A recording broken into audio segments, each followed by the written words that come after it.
il existe bon nombre de mythes étranges associés aux hôtels, dont certains remonteraient jusqu'au début de la création de ces lieux. Certaines histoires ont été créées de toutes pièces par un ou des gérants souhaitant attirer davantage de clients dans son hôtel. Mais d'autres sont si horribles et véridiques que personne ne voudrait qu'une telle horreur se trouve dans l'ombre de son établissement. La femme de chambre est l'une de ces légendes, et malheureusement pour moi, j'en ai fait les frais. Je suis auteur d'un blog plutôt populaire sur le net. Sur celui-ci, je traite de tout ce qui touche de près ou de loin au paranormal, aux légendes urbaines, aux UFO, et il m'arrive parfois de tomber sur des témoignages plutôt intéressants venant des lecteurs.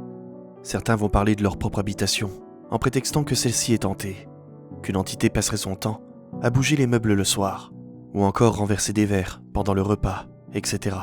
D'autres en revanche sont nettement plus intéressantes et méritent clairement toute mon attention.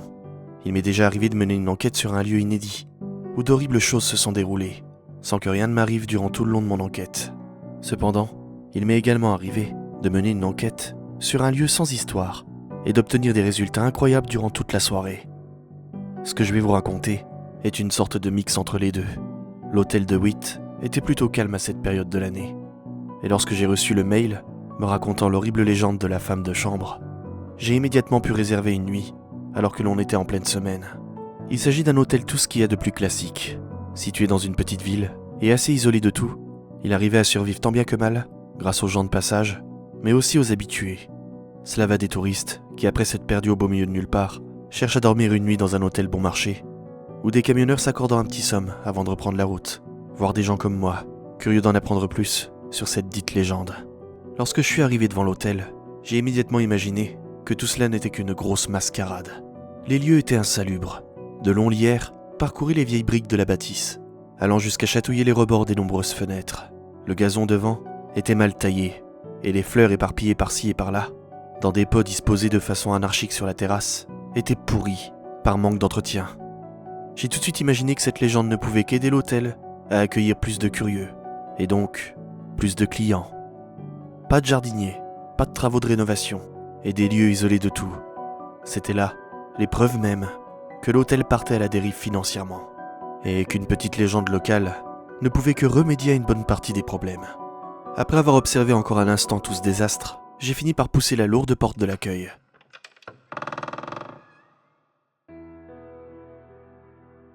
L'intérieur était tout ce qu'il y avait de plus classique. Un long tapis brun et rapiécé se trouvait sous mes pieds. Il commençait de la porte d'entrée pour finir par s'encastrer maladroitement sous la table de la réceptionniste, laissant apparaître des plis grossiers, prouvant une fois de plus que l'hôtel n'était plus entretenu, avec autant de vigueur que par le passé. Les tapisseries ne méritaient même pas que l'on s'attarde dessus, tant elles étaient simples et monotones, même si parfois d'horribles fleurs venaient se poser là, en plein milieu de l'un des murs, rendant au passage l'atmosphère de la pièce encore plus déprimante. En parlant de ça, la réceptionniste à l'accueil avait l'air d'être dans le même état que ses papiers peints, déprimante. Mais Dieu merci, il n'y avait pas de fleurs sur ses vêtements de service. Bonjour monsieur, vous avez réservé ? J'aurais aimé répondre que non et opérer un demi-tour. Seulement, et malheureusement pour moi, ce n'était pas remboursé. Oui, bonsoir. Avant même de continuer, j'ai pu remarquer un air agacé sur son visage. Sur le moment, je n'avais pas compris. Alors, j'ai poursuivi. Une réservation au nom de Magnoli, s'il vous plaît. Elle a regardé un instant le moniteur de son ordinateur et s'est retournée sans dire un mot. Après un moment à farfouiller dans un gros tableau où se trouvait bon nombre de clés, elle s'est retournée vers moi, toujours en faisant la gueule. Voilà monsieur Magnoli, au 3e étage. Bonne soirée. C'est à ce moment-là que j'ai compris pourquoi elle avait cet air agacé quand je lui ai dit bonsoir. C'était sans doute car elle m'avait dit bonjour, à 21h, et que son erreur était très certainement de ma faute, vu sa mine dépitée. J'ai préféré ne même plus y penser, et j'ai directement pris l'ascenseur sans répondre. Pendant la montée, je me suis surpris à me dire que l'atmosphère déprimante de l'hôtel arrivait également à dégager quelque chose de plutôt surnaturel en moi. J'avais comme la sensation de ne pas être seul, comme si quelque chose se cachait derrière l'horrible tapisserie de l'accueil, sous le vieux tapis brun, ou encore même dans le regard vide de cette réceptionniste. J'étais particulièrement satisfait de ressentir cela, car ça me permettait de me mettre vraiment dans l'ambiance pour enquêter. Quand le petit bruit de cloche a résonné et que les portes métalliques se sont ouvertes, j'ai alors découvert pour la première fois cet horrible couloir sombre. Il y avait toujours cette même teinte partout dans l'hôtel, d'un brun assez clair, mêlé par endroits d'un peu de blanc ou de rouge. Les murs cette fois-ci étaient peints d'un rouge sang, me rappelant au passage une scène de Shining, dans le film de Kubrick, se passant directement dans l'un des toilettes de l'Overlook. Après un instant à observer autour de moi, pour m'imprégner de l'ambiance des lieux, j'ai poursuivi mon chemin jusqu'à la chambre 306. La femme de chambre, d'après la personne qui m'a conseillé ce lieu, ne vagabonde que dans les couloirs du 3e étage de cet hôtel. Comme vous vous en doutez, ce n'est donc pas par hasard que j'ai choisi de dormir à cette hauteur. Je n'ai en revanche pas choisi la chambre, et mon esprit mal placé a rapidement fait le rapprochement entre ce que j'étais sur le point de faire et le numéro de ma chambre. Enquêter sur un fantôme dans une chambre qui rappelle directement le chiffre du malin, car en multipliant le 3 du début au 6 de la fin cela donne son numéro fétiche, n'était pas forcément quelque chose que tout le monde ferait après tout. J'avais dans l'idée que cela allait me permettre d'augmenter mes chances que le fantôme de la femme de chambre se manifeste à moi, même si, au fond, je ne croyais que très peu à cette histoire à ce moment-là. En poussant la porte de la chambre, j'ai d'abord été surpris par une chose vraiment désagréable. L'odeur. Vous la connaissez sans doute, mais il s'agit d'une odeur très forte de renfermé, comme ce que dégagent les vieux meubles. La chambre en était remplie. L'armoire et la penderie de la chambre semblaient être là depuis au moins des dizaines d'années. En somme, c'était une odeur ancienne, de vieux, de mort. Par la suite, j'ai plutôt été surpris de la propreté de la chambre. En y faisant le tour, je n'ai trouvé ni poussière, ni taches, et les draps du lit étaient propres et bien repassés. J'ai alors fermé la porte derrière moi, et j'ai immédiatement regardé l'affiche qui se trouvait collée contre elle. Le lecteur m'avait expliqué dans son mail que les chambres n'étaient faites que le matin, vers 10 ou 11 heures, et que tout cela était précisé sur cette affiche-là.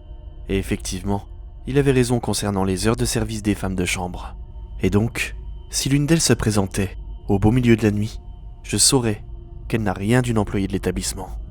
Mon lecteur m'a tout expliqué concernant sa manifestation, dans les moindres détails.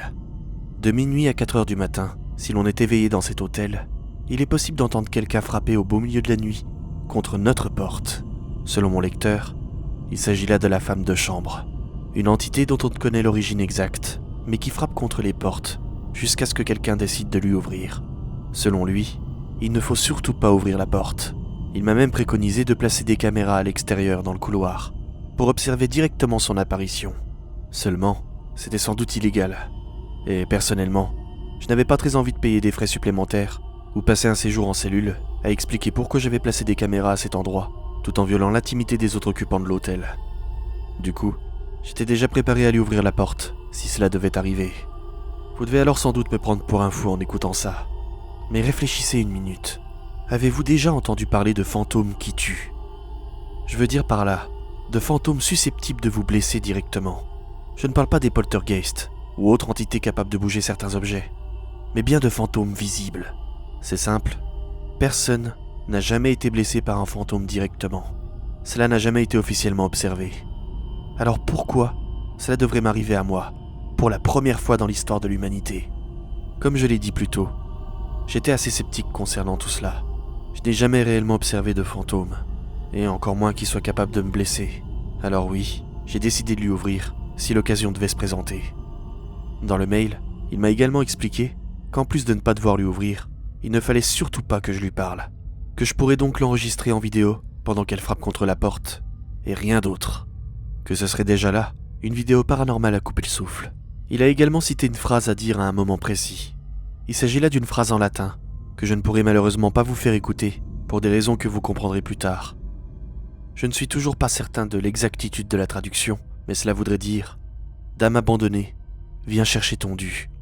Toujours d'après mon lecteur, il s'agirait là en fait d'une sorte de contre-incantation, pour justement éviter que celle-ci n'entre dans la pièce. Elle sera donc censée récupérer ce que j'ai posé juste sous la porte, puis repartir. C'était la seule indication de mon lecteur, la plus importante. Glisser un pourboire sous la porte. J'ai donc joué le jeu, et j'ai placé 3 € en pièces de monnaie vers 22 heures.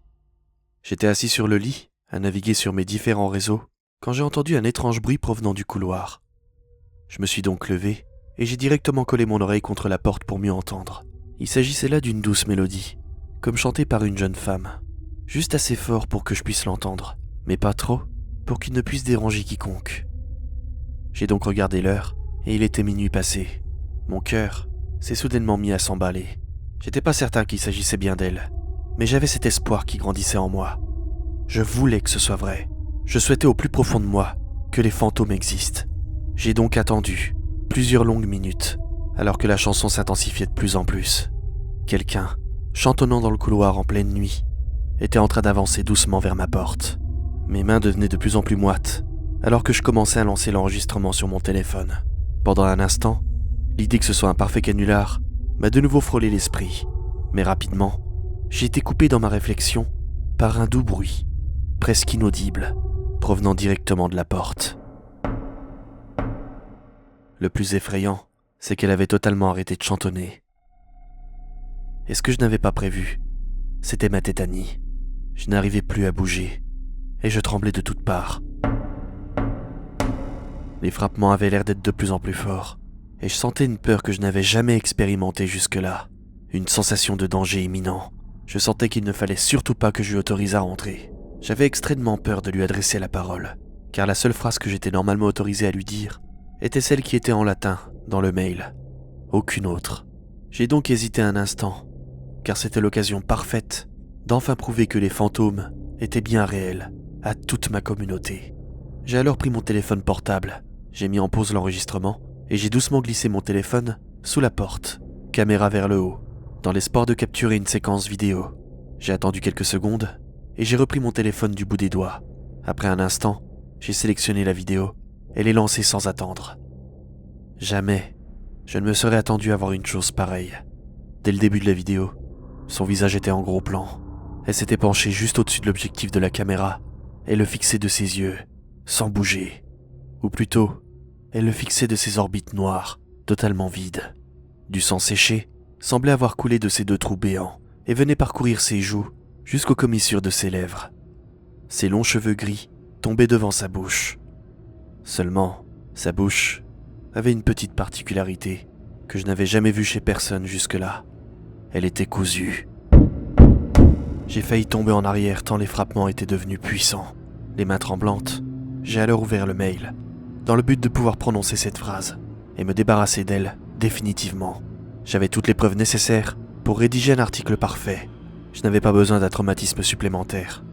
La femme de chambre était bien réelle, et elle allait très certainement me laisser des années de traumatisme. Je n'avais besoin de rien de plus.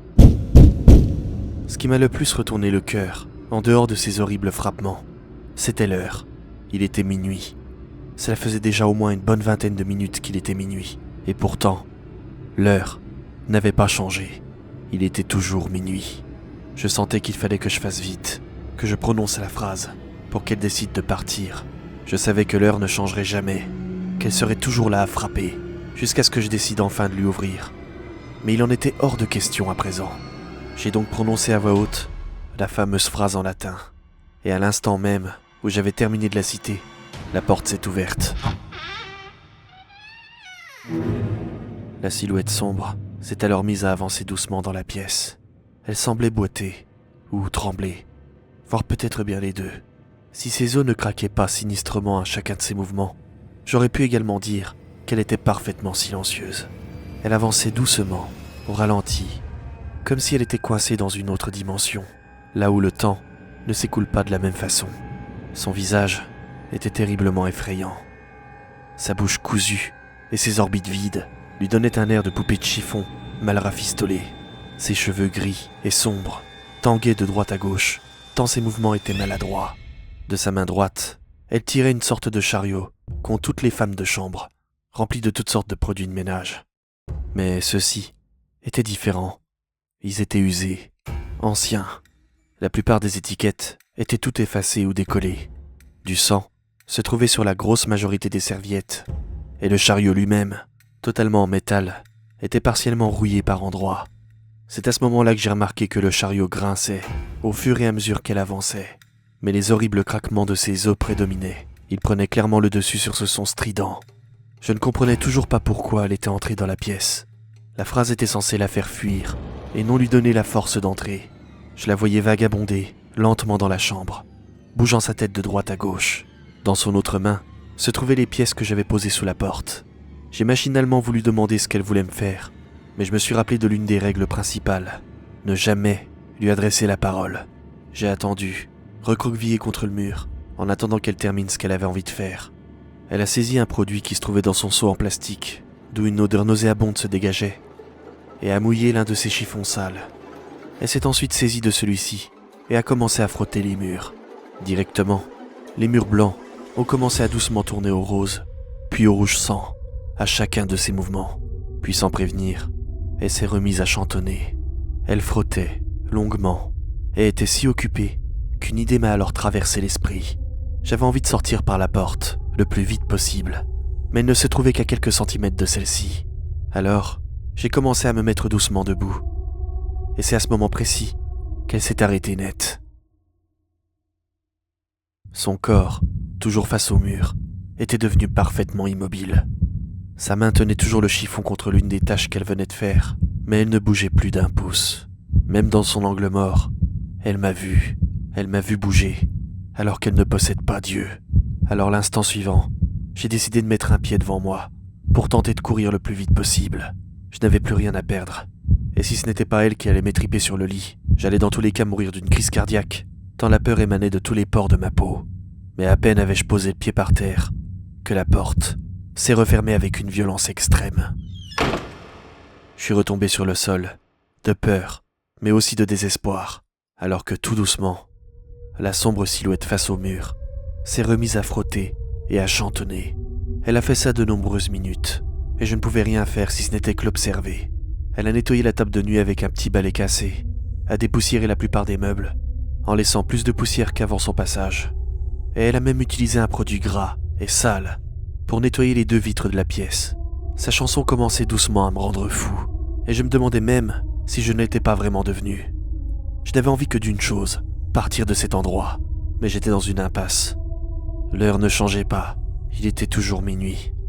Je savais que je n'étais plus dans le même monde que d'habitude, et que je me trouvais plutôt dans son monde à elle. Alors que mon désespoir commençait à gagner du terrain, une idée m'a traversé l'esprit. La fenêtre. Je pouvais très bien fuir par cet endroit, mais au même moment où cette idée m'a traversé l'esprit, elle a encore une fois arrêté ce qu'elle faisait, et puis lentement, elle s'est retournée vers moi. Je ne pouvais toujours pas m'habituer à cet horrible visage, et je faisais tout pour ne pas la regarder. Puis, elle a fait quelque chose d'horrible, quelque chose auquel je ne m'attendais absolument pas. Elle a tiré sur la fine corde qui recousait ses lèvres. Doucement, mais avec beaucoup de force, du sang s'est mis à couler de ses plaies naissantes, pour tomber par petits blocs sur la moquette de la chambre.